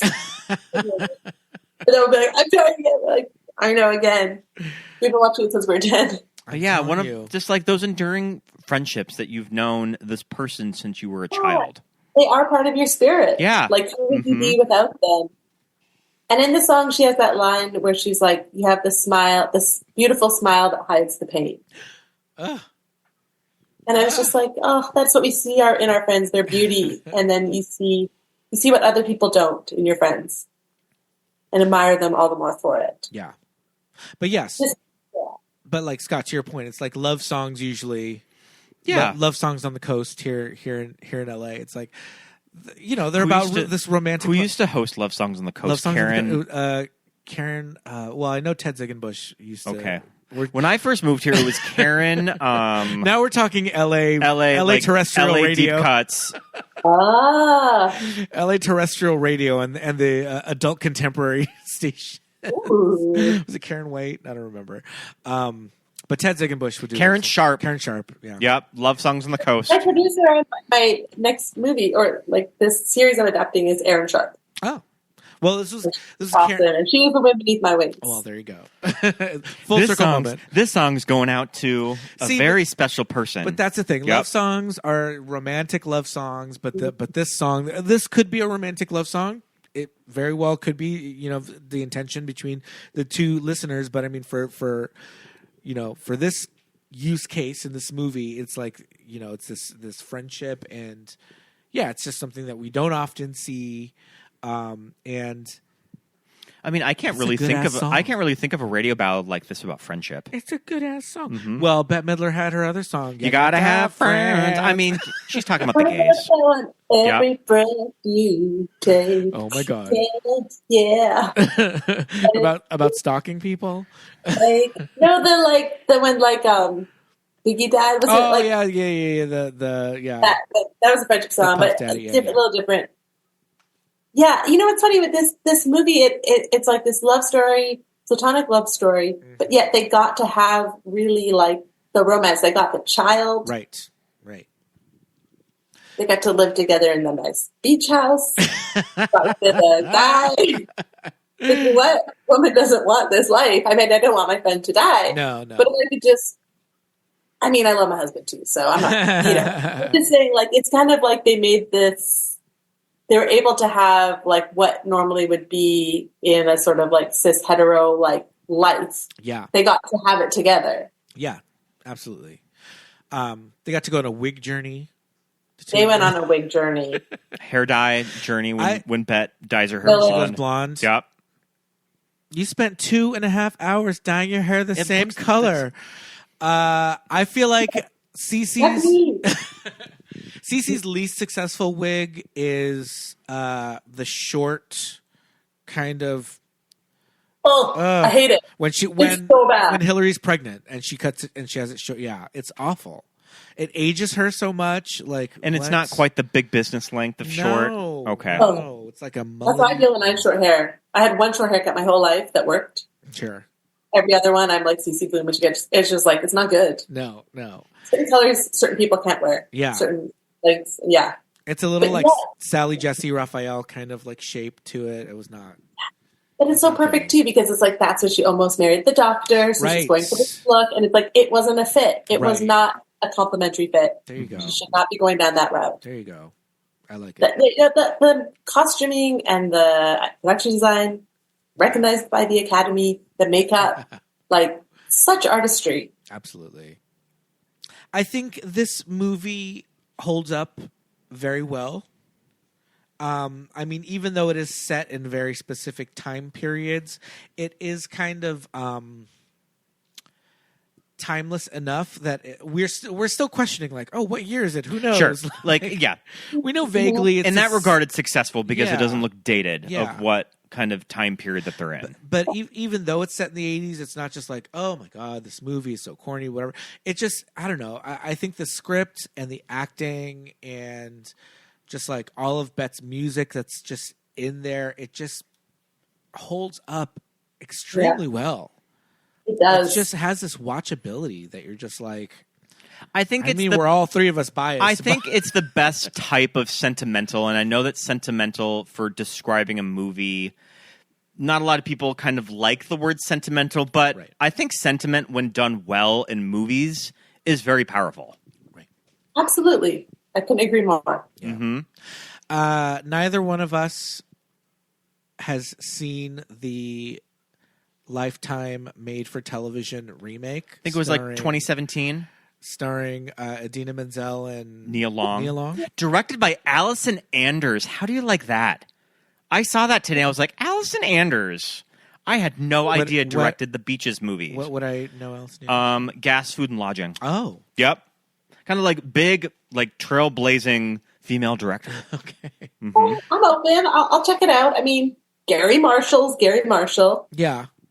Like, but what I would like to see is the movie about the daughter and like her at a later phase in her life. I was thinking that too. I know that there was a sequel book written, and there was plans about a sequel movie, and it just fizzled in development. But I think that a sequel to the novel does exist. I was thinking about that too. I was thinking about the daughter and this life that she would have with Cece. Yeah. And just kind of like she goes to college. She's like we meet her at college. Right. She meets someone, and then she's making references, and they go home at Thanksgiving and CCC. But like, even how do you live in the shadow of a great love, even as a friendship? Sure. Yeah. You know that the story isn't done, right? Mm-hmm. But I think it could be cooler. Is it her daughter? Her son? Her gay son? Oh my gosh, I love it. 'Cause enough time has passed. Right. Yeah. So the book was the Dream Team, who are the producers, who is the director that you could see just actually pulling that off today. Sure. I mean, I'm reading about the novel. I think that who could direct the Beaches sequel like right now? Don't say Greta. Greta would probably love to direct the Beaches sequel, though, of what I know of her. Too easy. Mm-hmm. Who is like giving us some real feeling today? Yeah. Gosh. We're gonna have to Todd Haynes. Show us Todd Haynes, the Beaches sequel, but done in a similar tone than May and December. Oh my goodness. But with the Barbies. Back to Barbies. Yeah. Yeah. Oh man. Well, I mean, I think we're on to something here. I think the three of us have a hot script. Let's get it out of development hell. I will say about get it produced. the Idina Menzel movie. I don't mind her cover. Oh, the song? I think it's kind of good. Mm-hmm. All right. I mean, it's no bet, but I mean, how can you be? Yeah. But I think it's pretty decent, though. Okay. I'll give it a listen. I've been listening to it on my iTunes all week. Okay. Mm-hmm. Ooh, okay. I'm gonna try it. I like it. I like it. I've been listening to O Industry and Auto Titsling on my iTunes. I mean, it's so good. Throughout my life, I can't even tell you how many moments I've just been sitting in like a grocery store lineup and just been like, oh, Titsling, or seeing someone's bra. It's just like, and she's in that costume with that little corset and the like crinoline. And, like, oh my gosh, she looks amazing. All New York outfits. Yeah, I mean, so good. They're so good. Yeah. And they're all back in style. They really are. Sometimes the fabrics would be a little different today. Yeah. But the cuts, that's the thing, even the fashion in this movie, it's like, yeah, that's Someone could wear that today. Yeah, that's what I'm saying. It doesn't look like, oh my God, so corny, so 80s. It's like... Okay. Even the lawyer. Like, when she's being a lawyer, it's like, you could wear that business outfit today. It would be nice. Yep, absolutely. Oh, my goodness. Well... I think that pretty much the only big Bette Midler movie that we have not... I think the only one that we haven't done is Down and Out in Beverly Hills, which I have not seen. Sure. With Bette and Nick Nolte. Out, and I don't remember really getting it, but I was very young. Right, same. I feel like I was really young when I watched it, and I didn't quite latch onto it like I did with the other ones. It was a little heady for me as a kid. Everything else, solid gold. Mm-hmm. Solid gold. Yeah. But we definitely, I mean, we have this Blu-ray that we just picked up. What did we buy it online? We bought it this past summer. Okay. Mm-hmm. But it's listeners, if you can get a hold of it, it's got a great Garry Marshall commentary on there. It's worth the price of admission just to listen to the man. It really is. I started going down and recommend for anyone to go down a YouTube just rabbit hole of Garry Marshall interview, Beaches. It will take you very quickly to Bette Davis. Very quickly. Okay. And then I was on the late night guy, what's his name? Blonde, really famous. Who's the 70s late night. Johnny Carson? No, Letterman. younger. Letterman. No. Conan. No. Blonde. He had an affair with Janis Joplin. Dick Cavett? Dick Cavett. Cavett. Yeah. And I guess he and Bette Davis were really good friends. So it totally comes through on their She would go on interviews. Cavett. Mm-hmm. Yeah. His interviews with her, I guess she was on quite a bit. Like, so you can watch many years of Bette Davis interviews and like, I get why people love her. Like, oh yeah. She's sassy. She tells it like it is. Yeah. Oh, well, that kind of just really quickly, I know we have to wrap up soon. But, Bette Midler kind of famously with some of her co-stars didn't always have the best time with, working with Shelley Long so closely in Outrageous Fortune. I mean, I don't think there was ever I don't think that there was ever any like tension in the media between Barbara Hershey and Bette. They loved each other. Mm-hmm. What I saw in the interviews. Yeah. And they had real chemistry on screen, which I do think is difficult between women. Mm-hmm. Yeah. Especially women who are very different. Right. Like that. Yeah. But I think they were, and even with the Mayan character, I think they auditioned 600 children. Oh my god! Yeah. Like, this was well cast. Oh my god! We have to put the button on this show. So I mean, Mayim Bialik's career after this exploded. That everyone was like, "Who is the young Bette Midler that walks away with those opening scene of Beaches?" Yeah. Like, put her in something, and it pretty much got her Blossom. Did you grow up on Blossom? Living in Canada? Did. Yes. I had the series of Friday night and Thursday night shows from America. Mm-hmm. One I remember had like a roller coaster at the beginning. It was like a really boring family. Step by Step.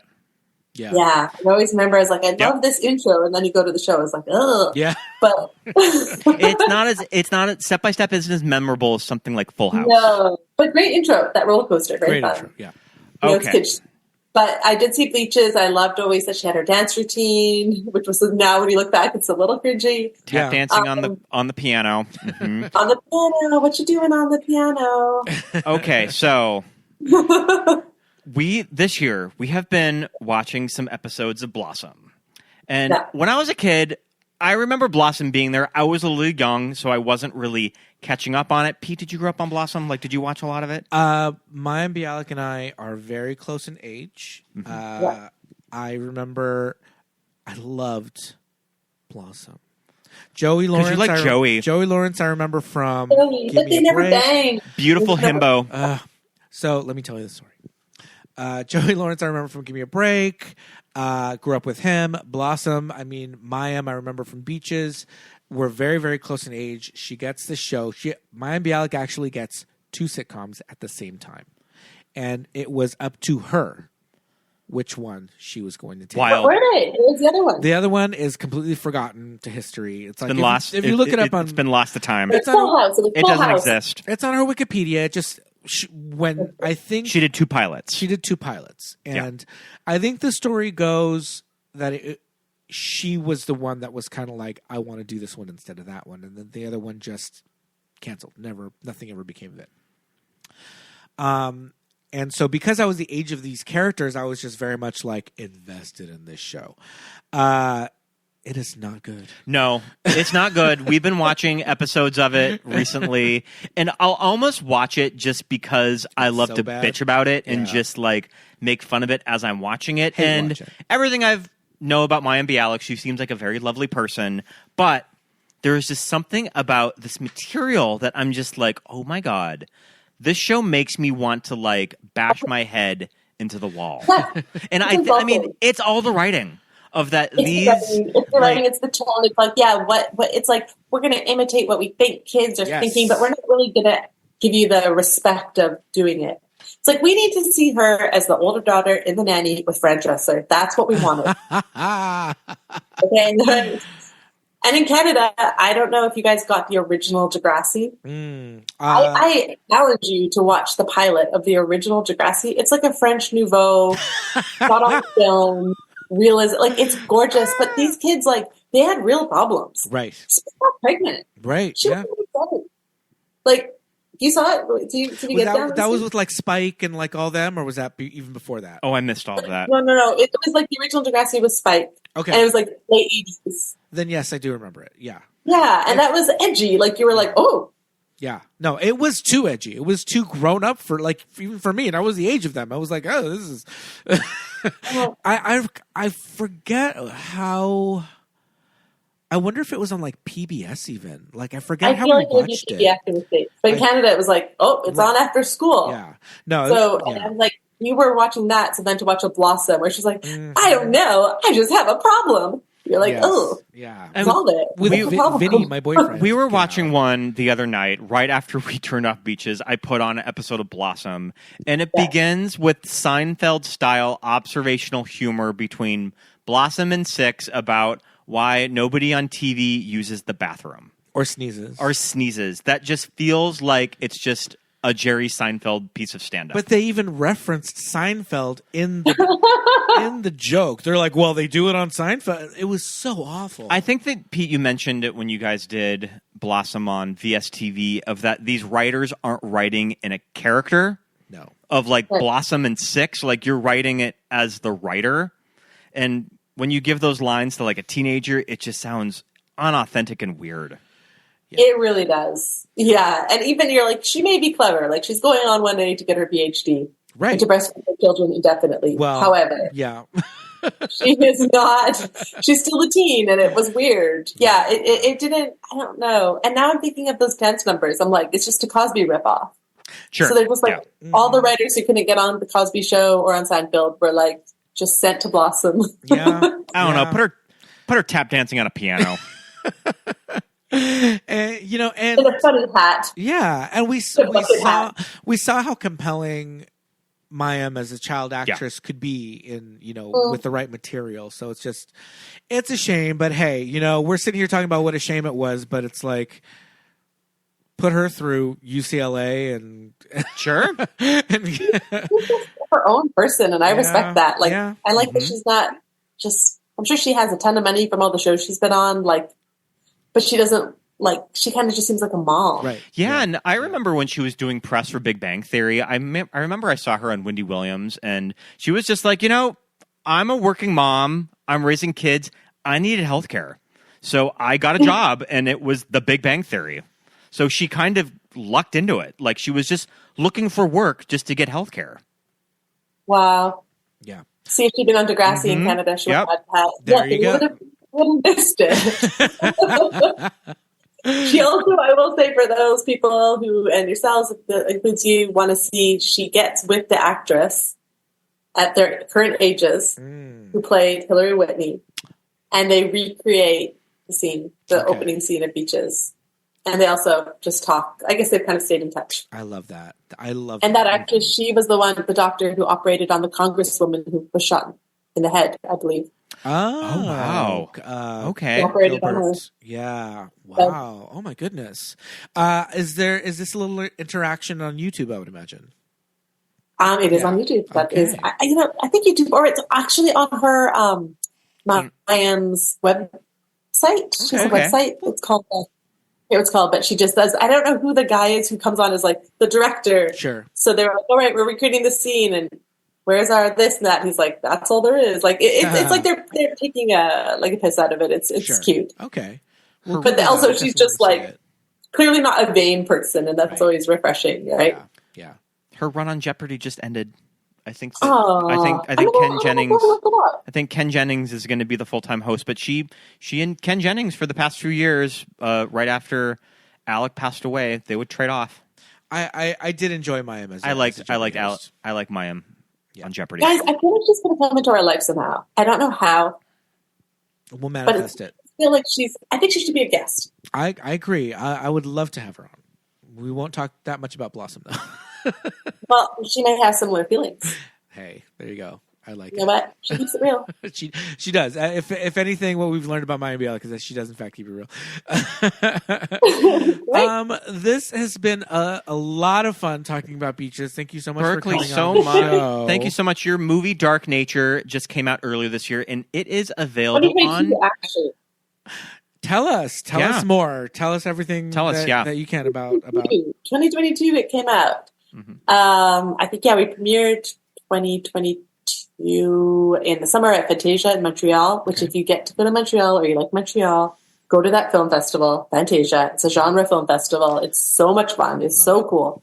Super laid back. Like, it's just such a great time. It's a good reason to go to Montreal. And then I guess it came out like theatrically that year, and now it's on all the platforms and what have you. I watched that on Tubi this afternoon. You did. I'm sorry. You had to watch a horror movie before. Still not a sponsor of the show, Tubi. I know. We love Tubi. We love Tubi. Yep.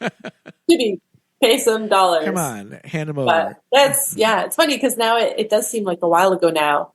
I'm on to the next. And the next, and the next. I love that. Awesome. Can you tell us about the next, or are we under wraps? What's going on? Well, I've got a couple things. The big one is turning the book Half Breed into a limited series.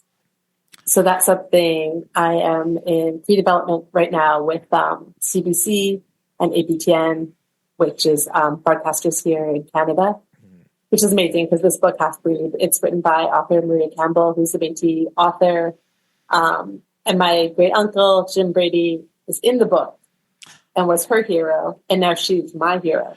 Wow. Okay. So it's just a beautiful circle of people. And I don't know, it's an incredible book. If you've never read Half Breed, she's just a very, very good writer. Like you'll probably read it in an afternoon. It's not a long book, but it's a memoir. Okay. So turning that into a limited series, working on that.